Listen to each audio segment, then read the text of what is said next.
سلام. امروز میخوایم با هم ببینیم که تعریف واقعی سلامتی چیه. ماها معمولاً فکر میکنیم سلامتی رو باید تو بیمارستان و داروخونه دنبالش بگردیم. اما شاید کلید اصلی یه جای دیگه است. خیلی نزدیکتر از اونی که فکر میکنیم.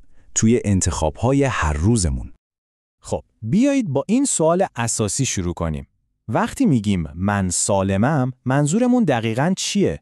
فقط اینکه مریضی خاصی نداریم یا نه یه چیزی خیلی عمیق‌تر از این حرف هست. مثلا اینکه صبح با انرژی از خواب بیدار شیم، ذهن آرومی داشته باشیم و از زندگی واقعاً لذت ببریم. این سوال اساس تمام بحث امروزمونه. ببینید، دو تا راه کاملا متفاوت برای نگاه کردن به سلامتی وجود داره. یه راهش رویکرد درمان محوره. یعنی چی؟ یعنی صبر می‌کنیم یه مشکلی پیش بیاد، مریض بشیم، بعد تازه به فکر درمان میافتیم. اما راه دوم رویکرد سبک زندگی محوره. این رویکرد پیشگیرانه عمل میکنه. به جای اینکه منتظر مشکل بمونه، میره سراغ ریشه مشکل و از اول جلوی به وجود اومدنش رو میگیره. بسیار خوب، حالا بیاین یکم عمیق‌تر شیم و ببینیم اصلاً چرا این سیستم فعلی که فقط سوی درمان تمرکز داره دیگه جواب نمیده و کافی نیست. ببینید، پزشکی مدرن کارش درسته، شکی توش نیست، جون خیلی‌ها رو نجات میده. اما وقتی حرف از بیماری‌های مزمن میشه، درمان دارویی مثل اینه که شما سقف خونتون چکه میکنه و شما فقط یه سطل میذارید زیرش. سطل رو هی خالی میکنید ولی اون سوراخ اصلی رو تعمیر نمیکنید. اون سوراخ همون عادتهای روزمره ماست. حالا به این عدد دقت کنید. 70%. این رقم واقعاً آدم رو به فکر فرو میبره. سازمان بهداشت جهانی میگه بیشتر از 70% کل هزینه‌های درمانی دنیا خرج بیماری‌هایی میشه که ریشه‌شون مستقیم به سبک زندگی ما برمیگرده. این نمودار دقیقاً همون چیزی رو که گفتم نشون میده. این تیکه خیلی بزرگ، این 70% همش هزینه بیماری‌هاییه که میتونستیم خیلی راحت با چند تا تغییر ساده ازشون جلوگیری کنیم. این یعنی یه فشار مالی وحشتناک روی دوش خانواده‌ها و کل سیستم بهداشت. حالا این نمودار رو نگاه کنید. هزینه پیشگیری در مقایسه با هزینه درمان تقریباً هیچه. یعنی سرمایه‌گذاری روی یه سبک زندگی سالم نه تنها برای سلامتیمون عالیه، بلکه از نظر اقتصادی هم یه حرکت فوق‌العاده هوشمندانه است، هم برای جیب خودمون و هم برای کل کشور. خب، از مشکل گفتیم. حالا بریم سراغ بخش هیجان انگیز و امیدوار کننده ماجرا. راه حل چیه؟ راه حل قدرت سبک زندگیه. وقتی میگیم سلامت مبتنی بر سبک زندگی، دقیقاً از چی حرف میزنیم؟ منظورم اینه که خودمون فرمان سلامتیمون رو دست بگیریم.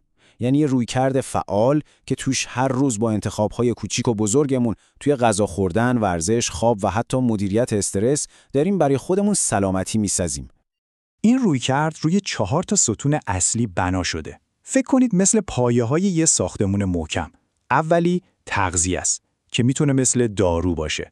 دومی ورزش که باید دوز روزانمون باشه. سومی خوابه. اون قهرمان فراموش شده. و چهارمی هم مدیریت استرس. هر کدوم از اینا نباشه، ساختمون سلامتی ما میلنگه.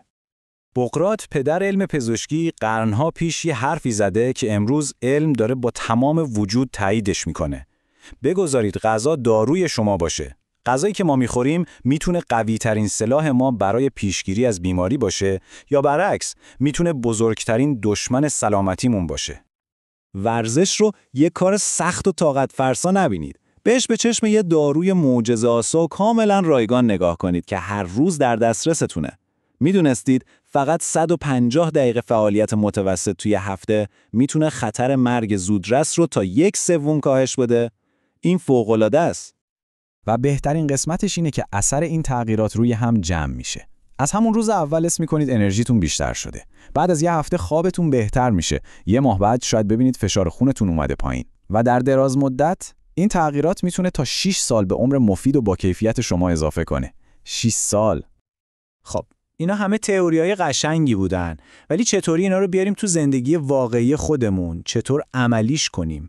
بریم با هم ببینیم. این فقط حرف و تئوری نیست ها. بیایید به دنیای واقعی نگاه کنیم. ژاپن رو ببینید، با همون تغذیه سنتی و فرهنگ پیاده‌رویی تونستن به بالاترین امید به زندگی تو کل دنیا برسن. یا کشورهای اسکاندیناوی که با تمرکز روی همین چیزها آمال بیماری‌های قلبی رو به شدت آوردن پایین. پس میشه، شدنیه. حالا شاید پیش خودتون بگید آقا این حرف مال خارجی هست. تو ایران با این همه گرفتاری که نمیشه. ولی واقعیتش اینه که میشه و خیلی هم ساده تر از چیزیه که فکر میکنید. لازم نیست دنبال غذاهای عجیب و غریب و گرون برید. همین آش و عدسی خودمون، همین نون سبوسدار، اینا خودشون پایه‌های تغذیه فوق‌العاده‌ن. یکی از بزرگترین موانعی که سر راهمونه طرز فکرمونه. این باور غلط که حالا مریض میشم دکتر خوبم میکنه. نه، واقعیت اینه که سلامتی یه پروژه کاملا شخصیه. دکتر یه راهنمای عالیه، اما راننده این ماشین خود ماییم. این ما هستیم که باید هر روز انتخاب‌های درست رو انجام بدیم. بسیار خوب. حالا که نگاهمون رو عوض کردیم، وقت عمله. این بخش رو گوش بدید تا ببینیم چطور میتونیم این پروژه شخصی سلامتی رو همین امروز، همین الان استارت بزنیم.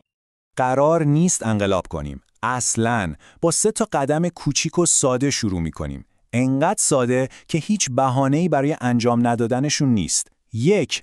امروز فقط 1 وعده غذایی سالمتر بخورید. همین. 2. یه 10 دقیقه از جاتون بلند شید و راه برید. فقط 10 دقیقه. و 3. امشب فقط 15 دقیقه زودتر برید تو رخت خواب. دیدید؟ به همین سادگی. و حرف آخر، این جمله از هیل ترتی رو همیشه یادتون باشه. سلامتی سبک زندگی توست. این یه نسخه نیست که دکتر براتون بپیچه. سلامتی مجموع همین انتخابای کوچیک و بزرگ هر روز شماست. قدرت دست خودتونه. اگه اولین قدم رو برداشتید، حتما تجرباتون رو با ما در میون بذارید.